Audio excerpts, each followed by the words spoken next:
gönül sultanım ve her zaman dilimde virdim.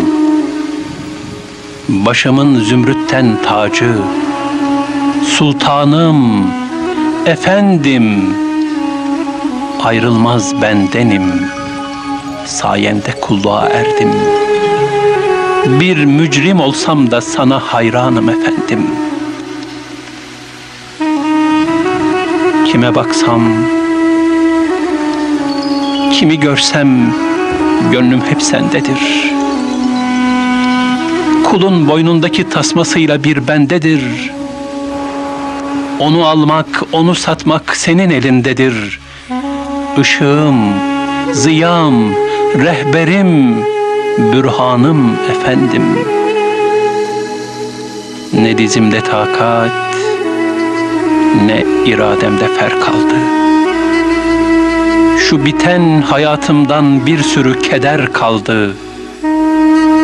Sermayem yok, ümmetin olduğum eser kaldı. Bir de kapından nalanu giryanım efendim. Sen sahip çıkmazsan bu sine virane olur. Bu bağ tımar edecek de bir tane olur.